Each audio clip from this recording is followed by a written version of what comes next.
talk about decentralization and then annihilation. Bitcoin, Litecoin, Litecoin, your coin, blockchain, baby. Mondays at 1600 hours Eastern, Studio A.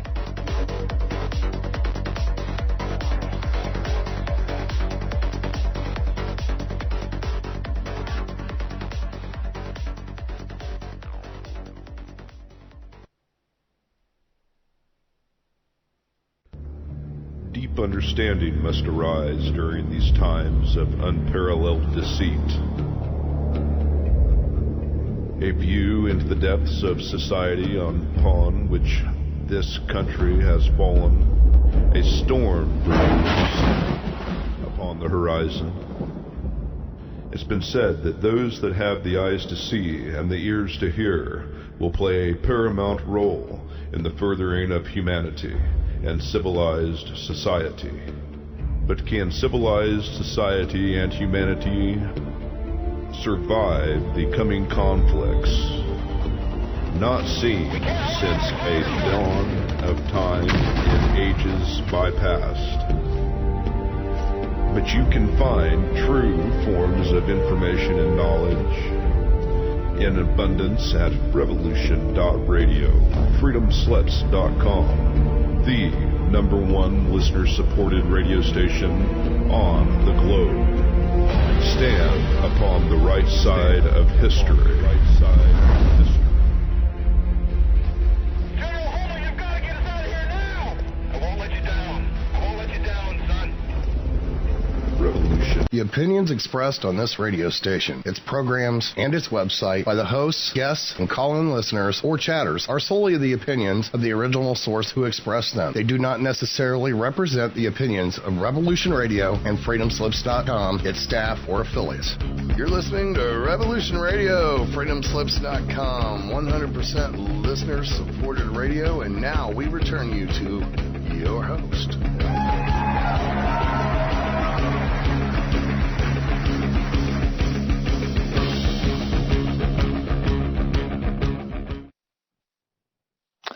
Hi, welcome to Sunday Night Live, and I have a great guest tonight with me. I'm hosting on my own, and I have with me a very powerful magician who I've followed for quite a long time. He's one of those people that he's very quiet, stays in the background, but he has a wealth of knowledge.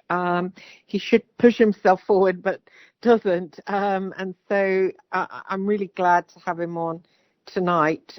He's been very quiet lately. I had him on the show a good few years back, and he founded the Logos of Ophiel, which the focus is on magic, occultism, divination, grimoires, and Western astrology and paranormal topics, and his magical life.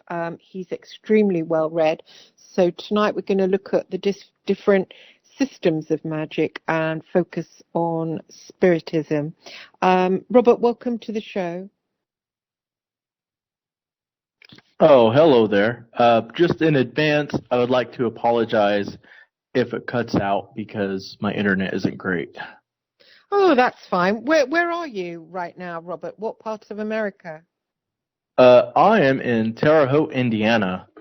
So it ain't too bad. It's pretty nice out here. It's been a nice day out, fairly moderate. So, like I said, it's compared to the heat waves that we've had, it's been all right. Yeah. Oh, brilliant. So we were talking earlier, Robert, about the different systems of magic, and you explained. Did you say that there was 3 different systems? Did I hear you say 3? Yes. Actually, that's my own personal categorization of it. You're going to hear a few of them. Uh-huh. My personal categories are the spirit model, which is saying that the connection magically and our worldview. So before we go into the magic, I should talk about the worldview. So when we talk about a worldview, we're talking about how we see the world. Do we see it through a materialistic lens? Do we see it through an atheistic lens? Do we see it through a scientific lens? How do we view the world? So this is pretty big.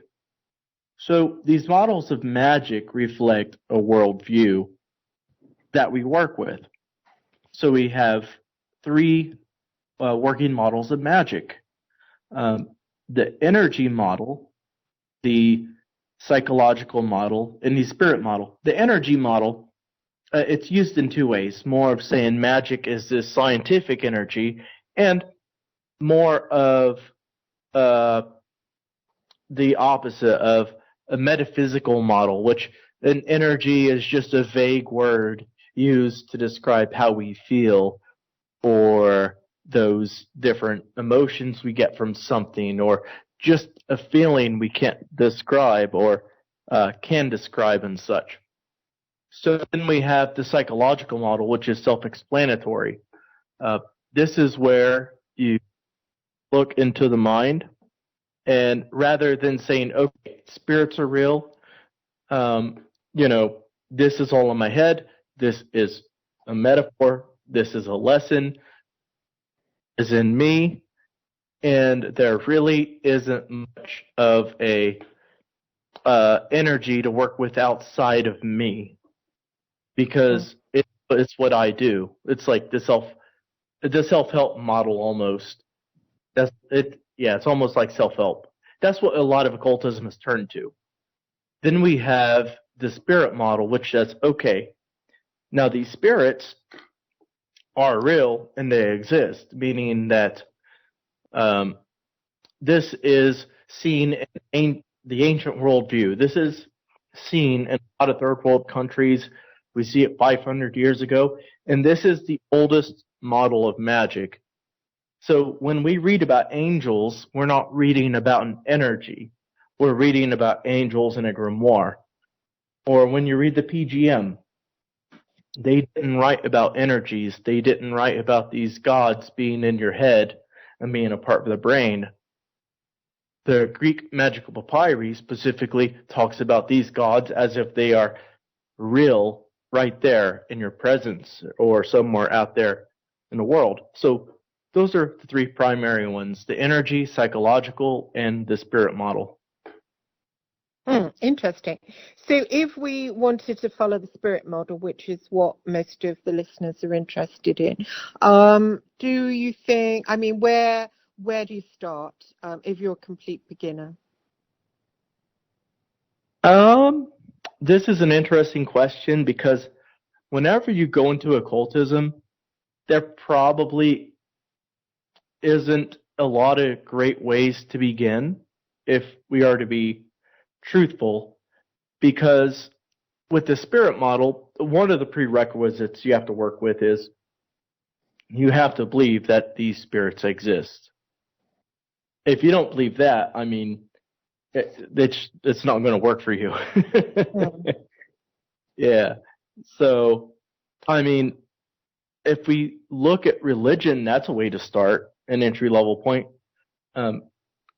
I've always compared the spirit model of magic to religion, because religion would be a prime example of the spirit model of magic. You pray to a deity. You give offerings and incense. Incense is a big part of the spirit model. And then there's other options there, such as the devotionals that you develop, your habits. Maybe you get into a form of asceticism that keeps you away from certain things that improve spiritual growth, or improving your habits or behaviors, stuff like that. So religion is, I would say, the best entry-level point. And I remember from before, you use the Bible magically. And now, how do you do that? I've always stated in many places, I think in my old blog and even in an old video that's not up anymore, maybe a podcast, that the Bible is the oldest book used in magic.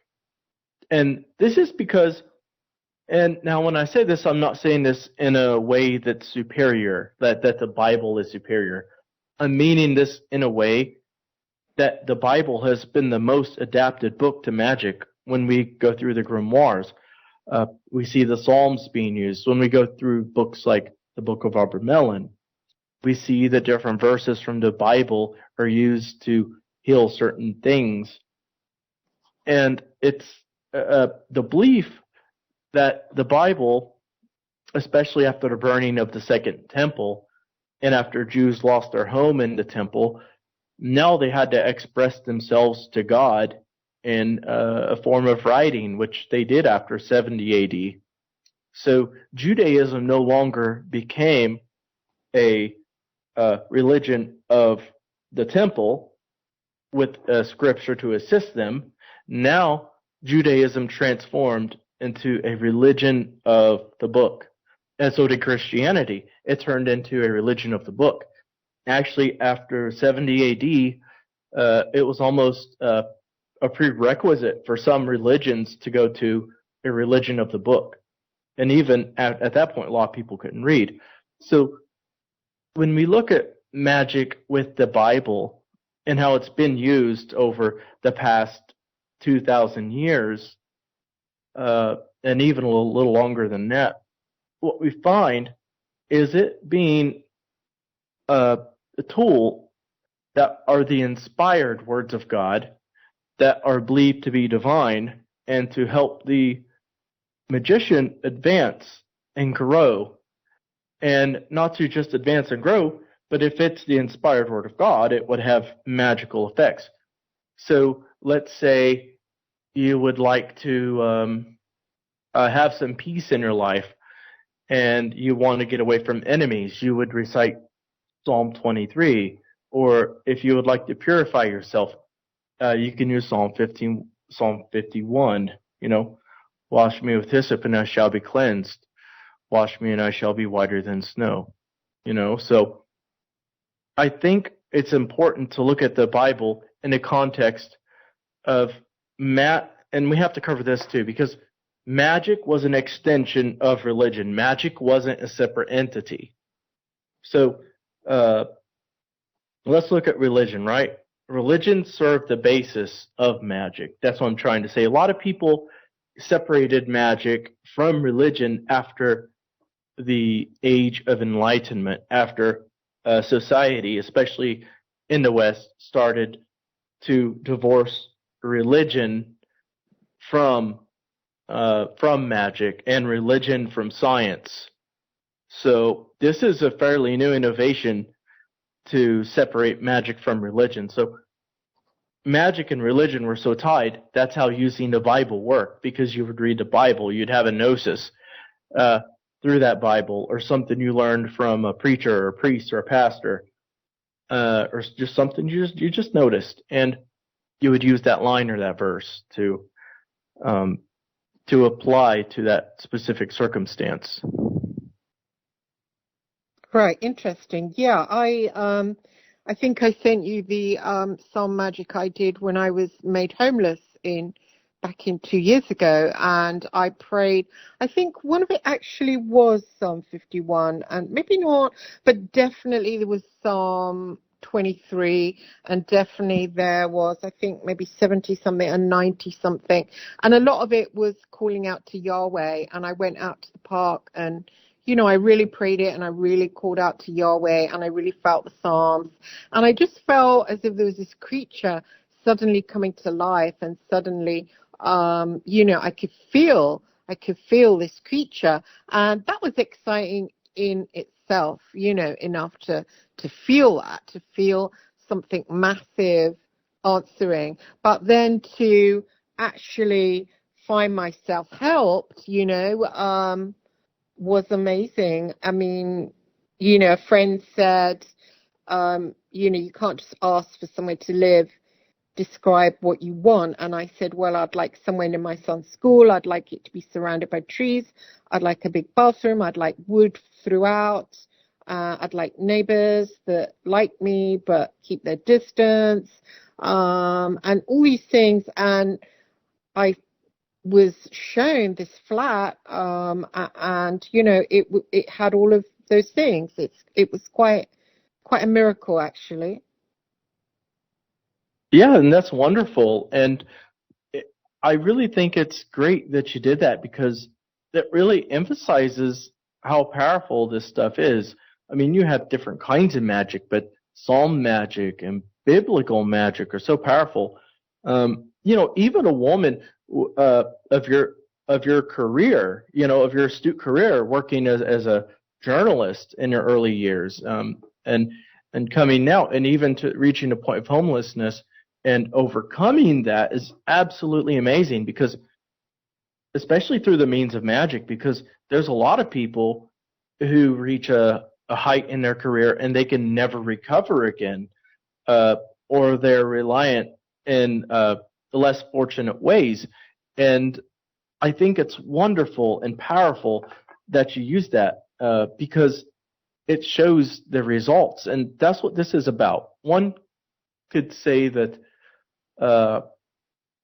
okay, magic is a coincidence, but a lesson that my teacher Mel taught me was that there is no such thing as a coincidence if we was to look at everything and to see how things happen. And it was no coincidence that happened to you. You put yourself out there and you did it humbly, which is a really powerful tool. And Yeah.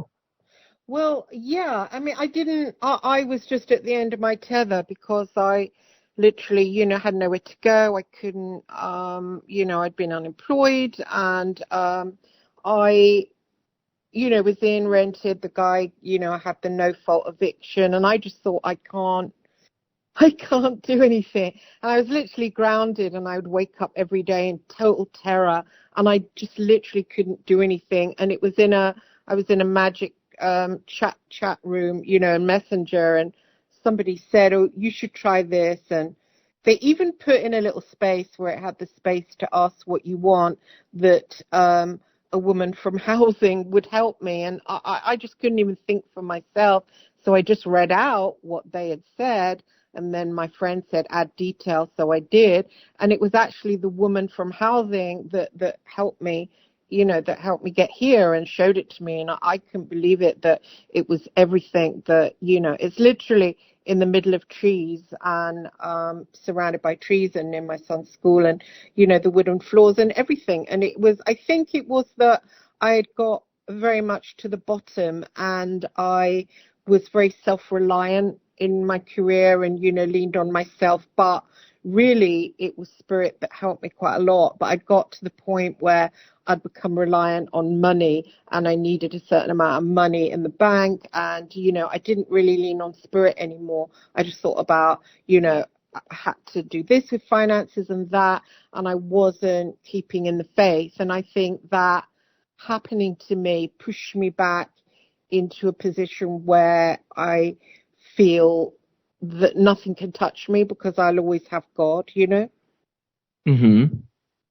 And yeah, I think God wanted me there. I think he wanted me in that position. Yeah, and that's the thing. This reminds me of a teaching that Plotinus put out there. Because back in Plotinus's day, there was this idea of what is beauty. And a lot of people would sort of buy into this today. Like if somebody has a symmetrical face, we would call that beautiful. Or if we have a symmetrical building, or if we have certain qualities of a building, that's considered beautiful. But Plotinus took a little bit different route. Plotinus said, whatever the soul is drawn to is beautiful. And he did a few things here. I was talking about this earlier, which pertains to your situation. And first of all, he individualized the soul that everybody has. And when he talks about the soul or the psyche, he's talking about the soul in the mind, the higher mind that makes us human. And this allows us to connect with one or to connect with God. And what's amazing is just that the steps that you took, there's so many things we don't realize in the world. Sometimes, and there's a lot of things we don't realize about ourselves. And this is where the spirit model kicks in with all this. And this is what I'm trying to get to. So sometimes I'll talk myself in circles and lose myself, so forgive me. But the spirit model here, like, let's say you just have this inclination towards this subject, like you had this inclination to go to magic, right? Mm. Now that connection between you and the subject is the energy between you and the subject, right? That's what we would call it, that attraction.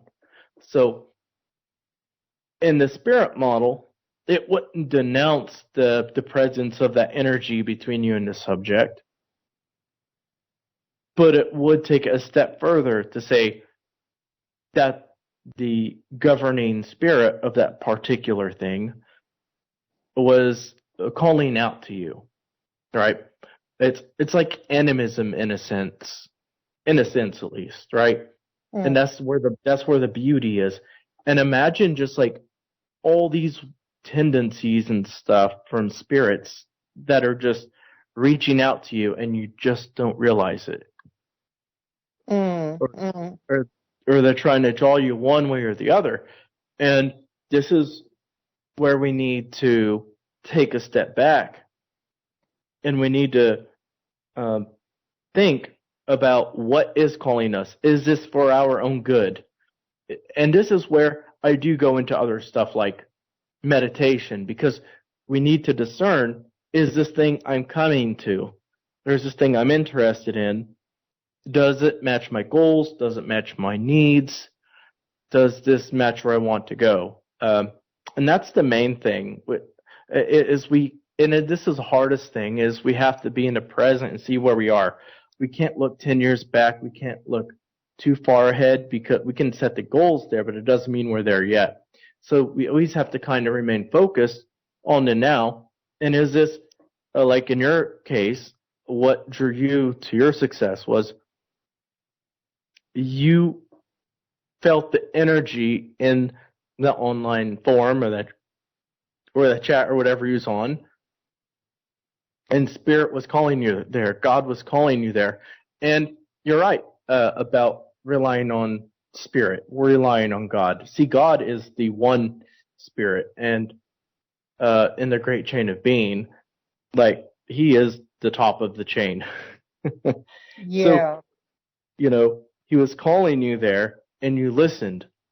Now, people could object to that any way they want, but you got results out of it, and that's really what matters. And that's the beauty of it. You saw the beauty in that chat. You saw the beauty of that person helping you out. Your guys' spirits connected with that energy, and here you are. You got yourself back on your feet, which is amazing. And it helped me in other ways. It was because, money had become tight. I got sucked into debt. And I remember this guy knocking on the door, and it was about, I don't know, it was a parking thing that had escalated from £50 into £400. And he put clamps on my car. And I remember thinking, because, I'm going to be made homeless. But I focused on my car. I thought, well, I can live in my car. My son and I can live in a car. We won't be like on the street. And him kind of in that same time period, when I was being evicted, clamped my car. So I was like, oh my God, he's clamped my car. And he knocked on the door and said, I've clamped your car. We're going to take it away if you don't give us this. And I remember walking up the stairs, because it was, you had to walk downstairs to open the door, walk back up the stairs of this flat, and I thought I was going to pass out. I just thought, I have no strength to handle this. I cannot handle what's going on. I'm going to pass out. And there was this thought, I'm going to pass out. And all of a sudden, my mind went back to reading the Psalms in the park, because I did it over a period of weeks. And it was that Psalm 23 that I had to read out loud. I think I had to read it a few times. And the Psalm 23 suddenly started going through my head really strongly, the words to it, I can't remember the words, but it just went through my head. And I stood tall. It was like I was going to black out. I literally saw everywhere go dark. I thought, I'm going to faint. And I held on to the side. And suddenly that Psalm went round my head, Psalm 23, and I stood up straight, and I just thought, deal with it. This is, Mhm. this is the enemy. Deal with it. And I did. I dealt with him. And yeah, it saved me. So not only did it save me from homelessness, it also it propped me up during the whole chaos of that period. Oh, once again, that's another amazing story, and I think that's what's important, especially to pass on to the wisdom of the world. And you're passing on a good story, not just to me, but everybody here.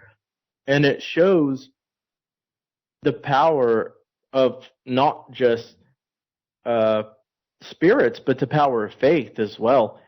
And as you prayed those psalms, from a lot of the Arabic texts that I've read, and even European texts such as Agrippa, Ficino, uh, the Picatrix, and other books from the Renaissance, the one of the main rules is you have to believe in your working.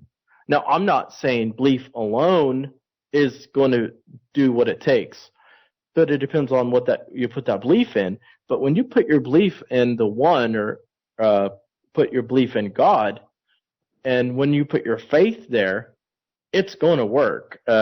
Maybe not all the time. Obviously, you have your sphere of influence.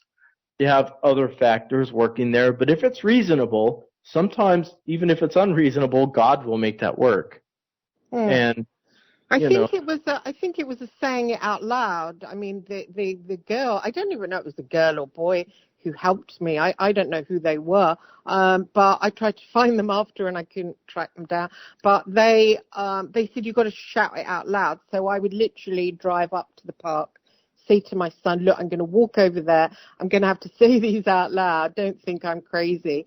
And I sort of really shouted them out loud, with a lot of feeling, because I thought, this is all I've got here, and if this doesn't work, I'll just be on the street. And, I was ready to face that.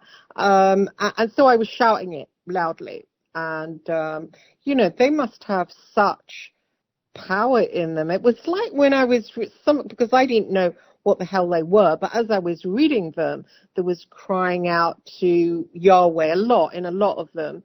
And I can print it when I put this on YouTube. I'll print it down below in the description box. But there was a lot of calling out to Yahweh in it, and I literally did feel. It was almost like I could feel him behind the sky, and it was just like this entity, like waking up, or I suppose it was me waking up to it, and I literally felt it.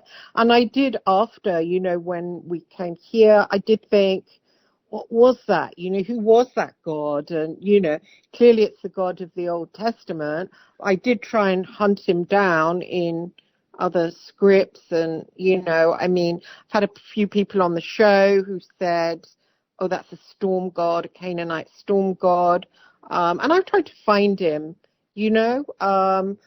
I don't think I have. I don't know. Do you have any idea where that particular god is to be found?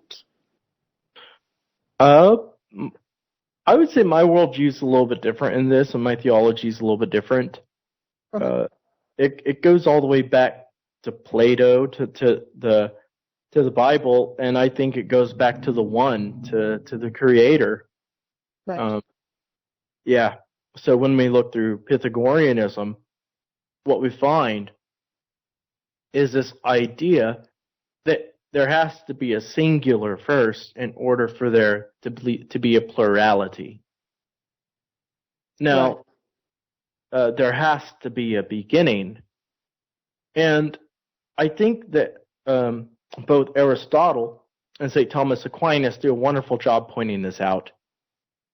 That, okay, how can you say that there's a one? How come you can't say that there's infinite universes? Well, because something has to start the movement. That's why.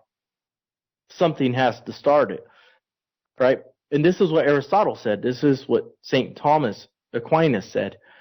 They said the proof of God is the movement that creates everything. So what do I mean by this movement that creates everything, right? Some would call this the premium mobile. Some places God above the premium mobile. But whatever theology you work with, think of it this way, right? what happens if you have two marbles that are separated? And you take your finger and you flick that marble to hit another marble. What's going to happen? It will make a noise. The marbles are going to move, right? Yeah. Okay. So, but the marbles don't move on their own, right? Mm-hmm. Even in physics, it says that something has to start the movement. Right. So, even physics says something has to start the movement. So in order to start the universe, there has to be a movement to start the universe. Right, I see. Now, okay, let's theoretically say El. Now, I've read this too, that El started out as the god of thunder. Okay. I do buy that Judaism started out as a henotheistic religion, meaning that there were many gods and that there was this one particular cult focused on this one god. I won't denounce that in any way, right? But here's the thing. People change, people evolve, people reach a level of knowledge and gnosis through time, and they vet themselves. They say, okay, I'm wrong. So maybe this god of mine really wasn't originally the thunder god. Maybe this was actually really the god of creation. And when we read the Old Testament, we have to read it as an evolving book, right? And this is what this tells us about God, that God was the creator, but an earlier version is the Enuma Elish. So when we look at this, we go from a polytheistic version to a monotheistic version that's more primitive. And then we start to go into a wandering people with the Israelites. Okay? So then after the Israelites, we start to see a people around the kingdom of Judaism that's evolving. We see a new kind of religion evolving from this.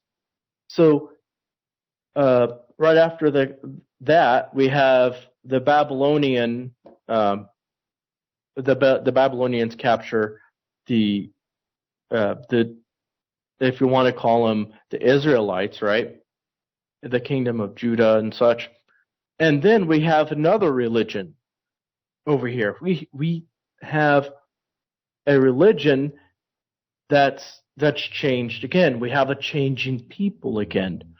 So as these people change, they reach different points of knowledge in their theology and their view on God changes.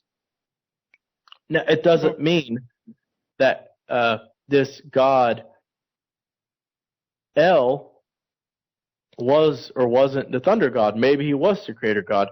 But for me, I look at this from a more Greek view, and I look at this from a more Renaissance view, and even somewhat of a Jewish view when we look into Kabbalah, when we look into some of the Jewish and Christian theology, because I think it covers far more of a basis as to the God being the one or the great unity, you know. I found it difficult to read anything else better than the Psalms that brought me in touch with God. I did find a book, can't remember the proper title. It's not the Sefer HaRizim. It is another book that's called Sefer Ha something, and it is an angel speaking. I think it's supposed to be Raziel and Raziel, yeah. Yeah, but it's not the Sefer HaRizal. It's another one. I can go and get it later, and I'll tell you which one. And he's praising God, especially near the end of it, and he's talking about the different encampments. And I thought, I can feel that God that I felt when I was out praying on the hill. I can feel him there. But I do struggle to find books where I can feel that closeness to God. I mean, can you recommend any old writings where you actually get that experience of feeling inside you? I can only speak from my point of view. I can try to recommend something. I can't promise it'll work because Uh-huh. it all depends on how you perceive the literature, how you work through it, study it, get the context and stuff. So, actually, one of them is in the Bible. I just don't use Psalms. I also like Proverbs.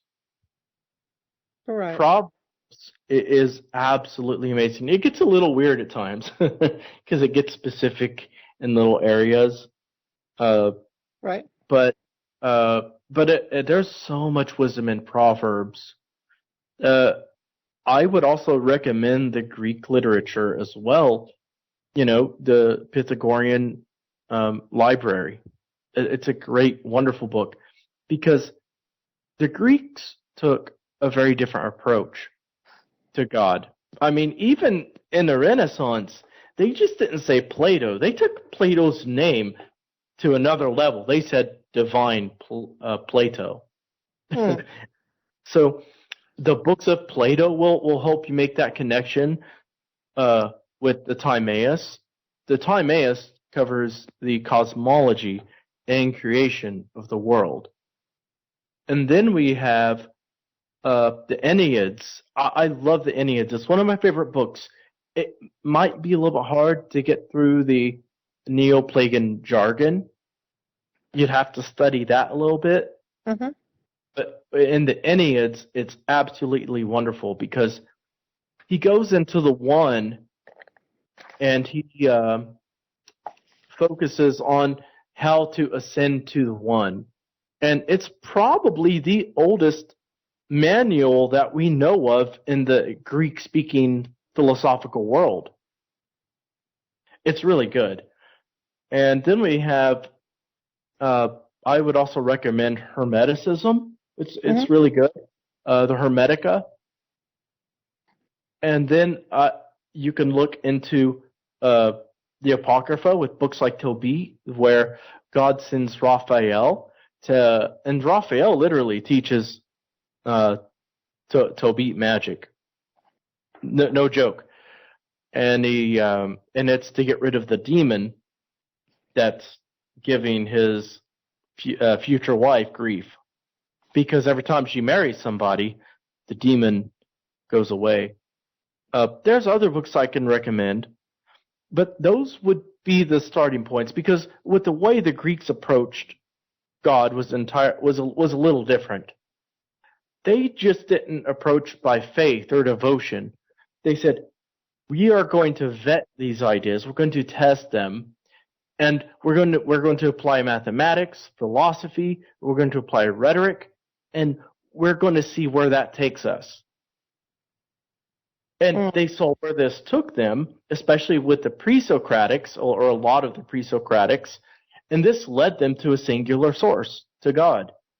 And it didn't come through faith, it didn't come through belief, it came through more or less of observing nature, which is amazing. Yeah, it is. Mm-hmm.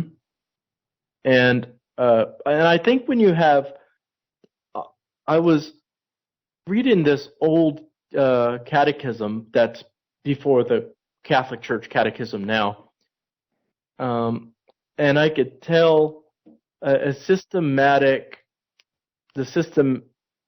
like the systematic theology of Catholicism, published way back in the 1930s, I think. Yeah, 1930s. And you could tell that had an impact on Catholicism today. I butchered the title, but it's really good. And with the way it's set up, you could tell the catechism took from it. But it mentions a line about faith that's really good. You don't reach faith through just your emotions. You reach faith through reason. Like, you had to reason with yourself to call out to God. You had to deal with the set of facts. You had to deal with data that allowed you to quantify that there is a God somewhere. You had to reason through that. Reach that conclusion. You know? So when you have both faith, emotions,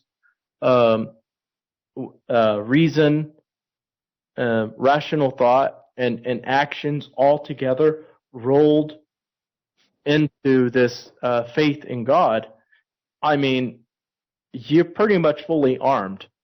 I mean, imagine getting into something and you don't know how to defend it, or you don't know the basics of it. You're going into battle without a sword, or Yeah. without it. So, yeah. So when you work with reason, with your emotions, when you work with reason, whether that your reason be experiential, whether it be academic, or by any other means, that reason is like your shield. It's like your sword, and that's what helps keep you strong, so you won't flake out. And that reason will keep you disciplined to an extent, and that's the main thing. And the biggest thing you could do outside of those books is, I would say, to build habits, right? Like for me, one of the biggest habits that I have is I write every day. I practice the lesser banishing ritual of the pentagram every day. I wake up, make my tea, I feed the cats, I get ready to go to work, and I have a routine that allows me to connect. And I see where God plays a life in my journal. Now, if you want any book that's going to connect you with God, just keep a journal, and just like every 3 months, or select some days out of the year to where you can read that journal, and to where you can see how much you've changed, see what goals you've met. I did. I have a lot of magicians come on the show, and I did have, I think it was J.S. Garrett who had a sigil to Shemyaza, and I was being bullied online by somebody, and this other magician I know called Brian Barrett said, use a sigil of Shemyaza, and so I did some meditating on the sigil. I got my notepad and I did some automatic writing, and I felt him coming through and, telling me, he kind of told me to do a regime, be in bed before 9 o'clock, rise at 6, like candles and incense, commune with him, and then to get discipline going. But I remember feeling, like, oh, is this right? Because I have this, interaction with Yahweh. Would Yahweh mind if I kind of start interacting with Shemyaza? And it kind of worried me, because I got something so big, like somewhere to live. I didn't want to sort of, I didn't want to shit on that, or the whole thing of, I mean, what do you think about that? I mean, does it matter, or what are your views? My thoughts are, we are all creations of God, whether it be deities or other spirits. And he just, at the time, when it says, thou shalt have no other gods before me, he's referring to a world of polytheism. And he says, I have to be at the top. That's it. So, and when we look at the Neoplatonists, like, they saw the one, like, they acknowledged these other spirits existed. But, Oh, I see. yeah, but, and these other gods existed, but they never denied that the one was supreme. Same thing with Paul. Honestly, if you go through the New Testament, Paul never says that these elemental spirits are bad. He never says that. If we go through his writings, he even says that the elemental spirits, ruled the earth until Christ came. Oh, right. Yeah, that's what he said. And St. Paul's a really interesting character. And the whole reason why I bring all this up is because nowadays, we get sucked up into tribalism. If you're not this, then you're that. Yeah, and that's sort of the issue. But when we look at the worldview of Paul, when we look at the worldview of other Greeks, when we look and see how syncretic the world was, especially during the Mediterranean, of course he's going to have that view. But once we've become more rigid to an extent, we set up these boundaries. I mean, some of them good, some of them bad. You have to weigh that out yourself. I'm kind of mixed on a few. Mm. But you actually have to look into what's nonsense and what is nonsense. Is what is nonsense and what isn't. That's the key. So once again, I don't see any problem working with other entities, but I am damn sure to give God credit, and I am always sure to mention God in my rituals. I'm always sure to honor Shabbat and all that. So that's the main thing. So yeah, it's very interesting. It's much more of a Neoplatonic way of doing it, but that makes more sense for me. Yeah. Do you recommend any version of the Bible, any particular Old Testament? I mean, is there a version that's better than the others? There's this long academic version of it that this guy worked like 20 or 30 years on. I'm sounding like an idiot right now, but I forget his name. I want to get that, but it's a lot of money. I'll get it eventually. What's his name? Like I said, I forget. I'd have to look again. I know people keep recommending it to me, and I always keep hearing about it. It's really good.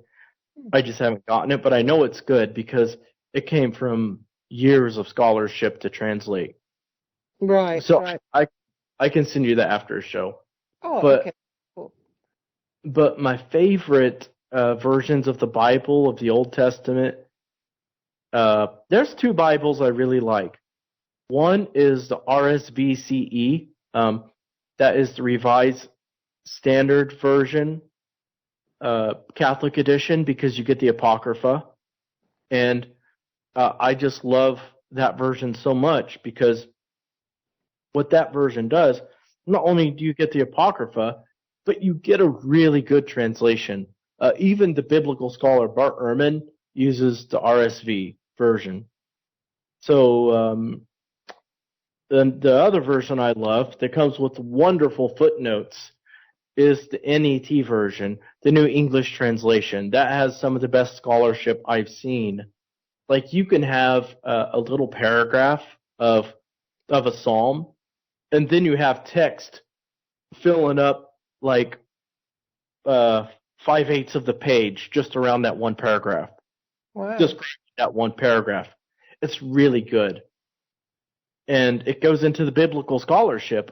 This isn't necessarily all by theologians. These are just translators, biblical scholars, people who understand the text and the times.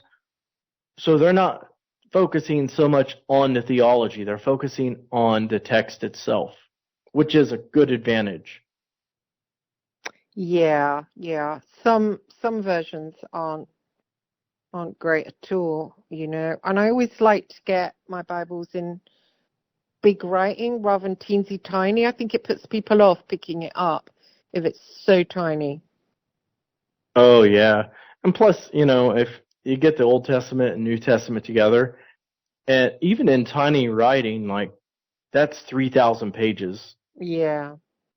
That's a big book, and Yeah. and that's one thing that people don't realize about the Bible when you pick it up. You're not just holding a book in your hand; you're holding a library. That's a library written by different people in different times in different places. Yeah. So where can people get hold of you? I just looked at the time. We're ticking on. We've just got 5 minutes left. And thanks for coming on. It's been really interesting. We haven't spoken in it. It's been a couple of years, hasn't it? Yeah, I've taken the time to be more mundane and just enjoy life because I think once you have a community, it's difficult to maintain a community. I've gotten out of that. But right. Because you were doing YouTubes, weren't you? Tutoring magic. They were pretty good. Are they still up? No, I'm switching to a podcast format. That's where I got my start, honestly. I've always been more drawn to audio. So you can find me on Spotify at Logos of Ophiel for my podcast. I have a lot more episodes coming up soon. And then I have a website, logosofophiel.blog. LOGOSOFOPHIEL.blog. Oh, thank you.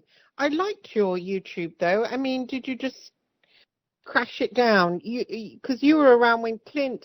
Do you remember Clint? Clint McInnes. Oh, he's one of my friends. Yeah, one of my best friends still. Oh, that's cool. That's cool. He had his YouTube. He crashed it too, didn't he? Well, yeah. Like with me, we did that for two very different reasons. YouTube, I just transitioned from the podcast to YouTube, and then it translated well. Mm-hmm. YouTube started getting more restrictive and stuff, and Oh, really? It didn't let you say things? I mean, the rules have changed. There's been some channels that were cult that's just been censored, and Wow. I never considered myself a YouTuber, just a guy who practiced, and so I never really asked for a lot of the attention. It just sort of happened, and Yeah, it was cool. yeah, and yeah, I've always just felt more drawn to audio, and so we'd have to go on another podcast, but yeah, when it comes to why I took that stuff down, that's a bit more complex. Right. Because Taliesin McKnight, Clint, his real name, he had a lot, didn't he? Had about 40, 50 little, well, they weren't little, tuitions on Magic. Pardon? Subscribers? Yeah. They, no, I think he had a lot of subscribers, but he had 40 or 50 videos, didn't he, teaching magic, if I remember? Oh, back in the day, he had way more than that. Oh my goodness. Really? Yeah, he had about 50,000 subscribers. He used to have way more videos. He took them down, and I understand why. I won't go into it here. It's none of my business to say, but yeah, he had a whole bunch of them, like hundreds. Yeah, I used to listen to them. I've listened to nearly all of them. Probably good because they disappeared. It's always a crying shame when people. So what do you think of people that do dark magic? Do you think it's probably all the same as light magic? I suppose it is really, isn't it? I've noticed with black magicians when they come on the show that really they seem like really good people, It all depends on how you define white and black magic. I come from more of a traditional thought that I really don't like to do spells of harm. Yeah. And ego. I'm not. I mean, yeah, you don't see me on social media and all that.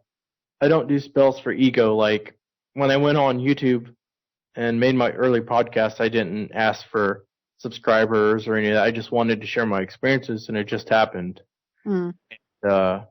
I think these people that call themselves black magicians, a lot of the time they're not doing spells on people, but they call themselves black magicians because they're interacting with Baal and Lucifer and entities that they I mean, I don't jive with that. If it works for them, it works for them. Yeah. But I see, and this is just my opinion, it's not to devalue them or anything, but I see those darker entities as evil. I mean, I don't think the ancients had any reason to lie about it. Yeah. And that's my take on it. Yeah, a lot of them were against Yahweh. I mean, I went in a lot of Facebook groups, and we're talking, about that, and I mentioned Yahweh, and they were like, you can't mention Yahweh here, and I thought, well, why not? But, they got pretty annoyed at me, I remember that. I remember you posting about it on Facebook a few years ago.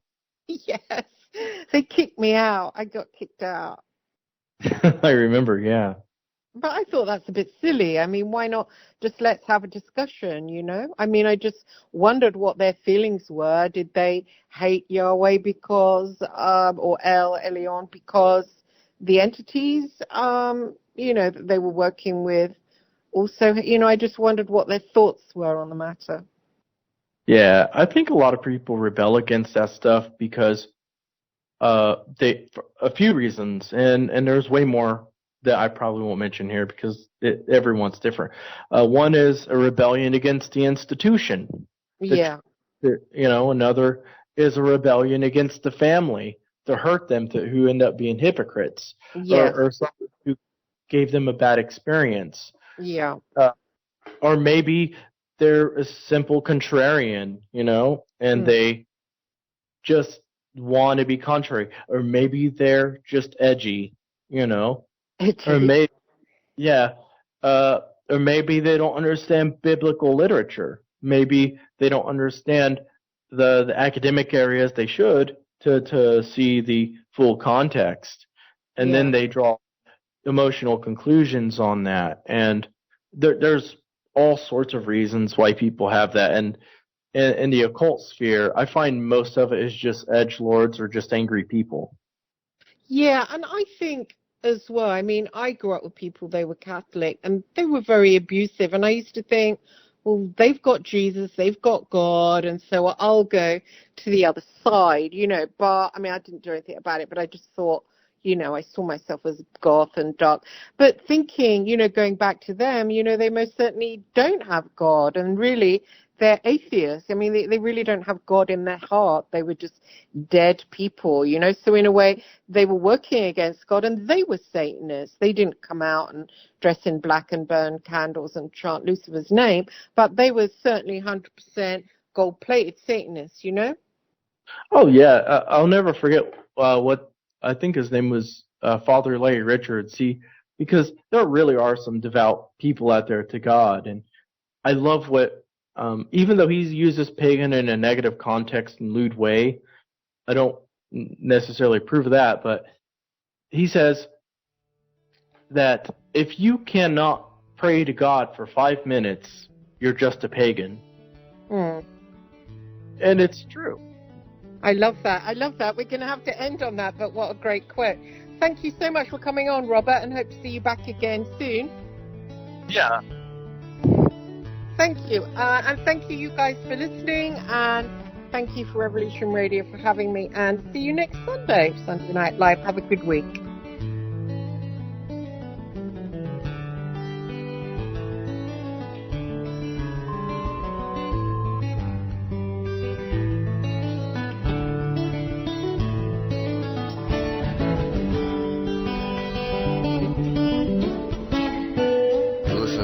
Radio at freedomslips.com, and we'll be right back after this message.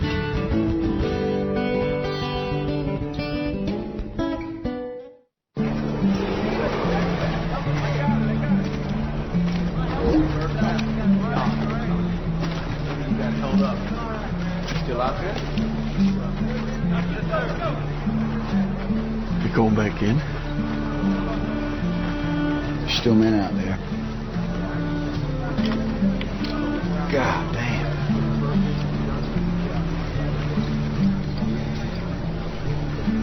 When I go home, people ask me, hey, Hoot, why do you do it, man? Why? You some kind of war junkie? I won't say a goddamn word. Why? They won't understand. They won't understand why we do it. They won't understand it's about the men next to you. And that's it. That's all it is. Revolution Radio, freedomslips.com, #1 listener-supported radio, the printing press for freedom at a time when freedom is needed the most.